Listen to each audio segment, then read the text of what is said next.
हमारे नए video story behind blockchain system में आपका स्वागत है। आज इस वीडियो में हम लोग बात करेंगे ब्लॉकचेन सिस्टम क्या होता है, ब्लॉकचेन सिस्टम के इम्प्लीमेंटेशन में कौन कौन लोग थे, इम्प्लीमेंट कब हुआ था, किस रिसर्च में सामने आया था, ब्लॉकचेन सिस्टम का स्पेस कितना है बिटकॉइन में। हेलो दोस्तों, मैं आपका दोस्त और स्पीकर मानवेंद्र प्रताप सिंह। इससे पहले वीडियो पे आगे बढ़ा जाए, चैनल सब्सक्राइब नहीं किए हैं तो चैनल सब्सक्राइब कर लें, जिससे हमें सपोर्ट मिलता रहे, और बेल आइकन क्लिक कर लेंगे तो आपको हमारे आने वाले वीडियो सबसे पहले मिल पाएंगे। तो चैनल सब्सक्राइब कर लें, बेल आइकन क्लिक कर लें। तो आइए वीडियो शुरू करते हैं। आज हम लोग बात कर रहे हैं ब्लॉकचेन सिस्टम के। हम लोग ब्लॉकचेन सिस्टम समझें इससे पहले हम ये समझते हैं कि चेन सिस्टम का बिहेवियर कैसे होता है, एक चेन कैसे काम करता है।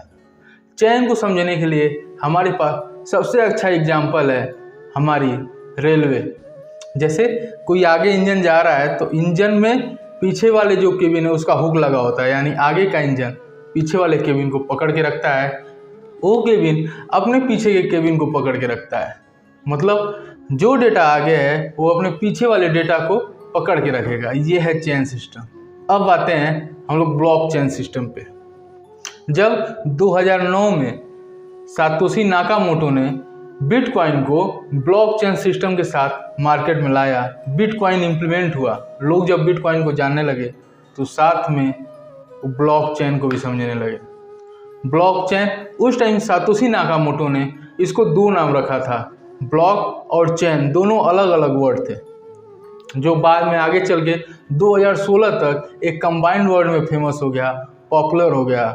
वो बना ब्लॉकचेन, यानी ब्लॉक और चेन दोनों शब्द आपस में जुड़ गए, आपस में जुड़ के लोगों तक पहुंच गए।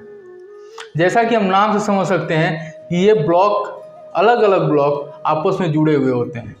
ये ब्लॉक होते हैं ट्रांजैक्शन हिस्ट्री के, टाइम स्टैम्प के, उसमें हैश के।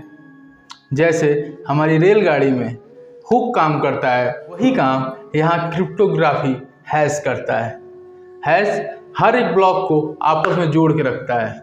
जब हम कोई ऑनलाइन ट्रांजैक्शन करते हैं तो उसका डेटा टाइम स्टैम्प और क्रिप्टोग्राफी हैश ब्लॉक में सेव होता है, अलग अलग ब्लॉक में। टाइम स्टैम्प जब जिस टाइम ट्रांजैक्शन किया गया होता है उस टाइम का डेटा अलग अलग ब्लॉक में सेव होता है, और एक चेन के माध्यम से आपस में जुड़ जाता है। हर ब्लॉक अपने साथ अपना डेटा, अपना हैश, और साथ में जो उसके पीछे का हैश है उसको रखता है और डेटा को सेव करते हुए आगे बढ़ता है। होता ये है कि जैसे हमने एक ट्रांजैक्शन किया, वो डेटा एक ब्लॉक में सेव हुआ, ब्लॉक में सेव हो रहा है रिलेवेंट डेटा, टाइम स्टैम्प और हैश, क्रिप्टोग्राफी हैश। ये डेटा सेव हुआ, ये ब्लॉक जब फुल हुआ तो वो डेटा अगले वाले ब्लॉक के लिए गया। जब वो अगले वाले ब्लॉक में जाएगा तो यहाँ से क्रिप्टोग्राफी हैश को अपने साथ लेके जाएगा उस डेटा के साथ। फिर उस डेटा में इस प्रीवियस डेटा का hash, relevant data, time stamp, ये सब उस ब्लॉक में सेव हुआ। फिर आगे जब डेटा जाएगा तो इस ब्लॉक में जो हैश बना था वही आगे के ब्लॉक में भी चला जाएगा। जैसे ए ब्लॉक फुल हुआ, बी में गया तो ए का हैश बी में, फिर बी ब्लॉक फुल हुआ, फिर बी का हैश सी में।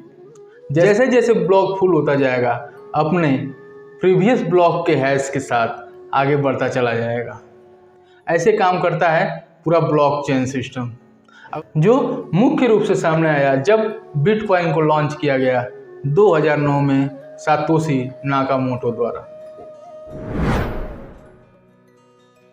एक क्रिप्टोग्राफर थे डेविड चोंग। 1982 में वो एक रिसर्च कर रहे थे जिसका नाम था computer system established, maintain and trusted bye mutually suspicious group. इसमें उन्होंने एक प्रस्ताव रखा था जो आज के ब्लॉकचेन सिस्टम से बिल्कुल मेल खाता था। वो चाहते थे कि डेटाबेस के साथ कोई छेड़छाड़ न हो। ये प्रस्ताव रखा था 1982 में एक रिसर्च के समय।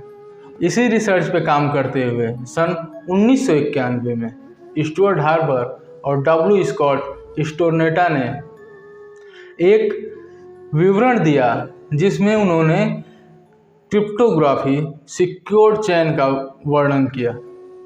उसके कुछ समय बाद स्टुअर्ट हार्बर, स्टोरनेटा और डे वायर ने सन 1992 में काम करते हुए मार्केट ट्री को शामिल कर लिया उस डिज़ाइन में जिस पे वो लोग काम कर रहे थे। जैसे ही मार्केट ट्री शामिल हुआ डिज़ाइन में, वो हर ब्लॉक को सर्टिफिकेट देने लगा, जिससे उसकी एफिशिएंसी बढ़ गई। सन 1995 में द न्यूयॉर्क टाइम ने कंपनी सिक्योरिटी के देखरेख में सर्टिफिकेट हैश को पब्लिश करना शुरू कर दिया था, पर यह सिस्टम अभी तक डिसेंट्रलाइज नहीं था। उसी सिस्टम में सन 2008 में सातोशी नाकामोटो ने डिसेंट्रलाइज का कॉन्सेप्ट लेकर आए, जिसमें नाकामोटो ने कुछ चेंजेस किए, कुछ इम्प्रूव किए।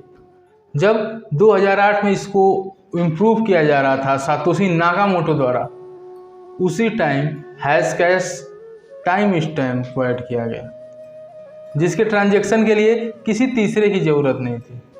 अभी भी ये बातें सब तक नहीं थी, लेकिन सन 2009 में जब बिटकॉइन को लॉन्च किया सातोशी नाकामोटो ने, जिसमें मुख्य रूप से ब्लॉकचेन सिस्टम काम करने लगा, ब्लॉक ऑफ चेन्स, ये चीज़ें उसमें मुख्य रूप से जब सामने आई एक बिटकॉइन के लॉन्च के टाइम, तो सब लोगों ने इसको जाना और इसको समझा। ये थी ब्लॉकचेन की एक कहानी, जो एक प्रपोजल 1982 में डेविड चॉम ने दिया था अपने research computer system established maintain and trusted by mutually suspicious group में।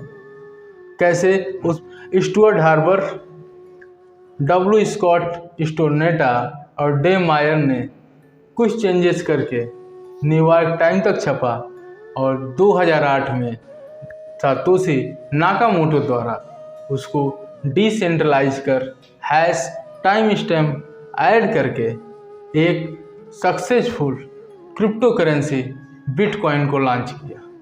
ये थी कहानी ब्लॉकचेन सिस्टम की। ये साइज स्पेस बिटकॉइन के इर्द गिर्द होगी। जैसे कि हम जानते हैं 2014 में बिटकॉइन में जो लेजर की स्पेस थी वो करीब 20 GB तक थी। 2015 में वो 30 GB की गई। 16-17 खत्म होते होते 30 से 50 और 50 से 100 GB तक उसकी लेजर की साइज बढ़ाई गई, और लास्ट डेटा 2020 तक जो कभी 20 GB हुआ करती थी, 2020 आते आते उस लेजर की साइज 200 GB तक हो गई। बेसिकली ब्लॉकचेन सिस्टम 4-5 तरह के होते हैं, जिसमें private blockchain system, public blockchain system, hybrid blockchain system, side chain और कंसोर्टियम ब्लॉकचेन सिस्टम। ये मुख्यतः 4-5 तरह के ब्लॉकचेन सिस्टम होते हैं। हाइब्रिड ब्लॉकचेन सिस्टम सेंट्रलाइज्ड और डिसेंट्रलाइज्ड दोनों का कॉम्बिनेशन होता है। Public, private, hybrid, short chain, इन सारे ब्लॉकचेन सिस्टम की हम लोग आगे बात करेंगे ब्रीफ में, कि हर सिस्टम में पब्लिक ब्लॉकचेन सिस्टम है तो वो क्या है, प्राइवेट क्या है, हाइब्रिड क्या है, ये सारी बातें हम लोग अगले वीडियो में करेंगे।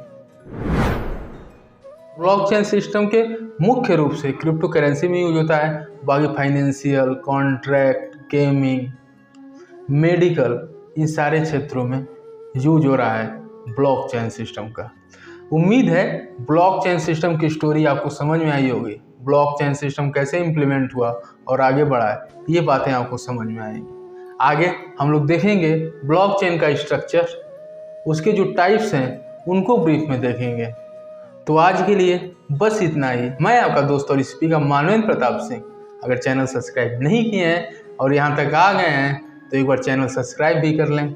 मिलते हैं अगले वीडियो में एक नई डिजिटल कहानी के साथ। तब तक के लिए थैंक यू, धन्यवाद, राधे राधे।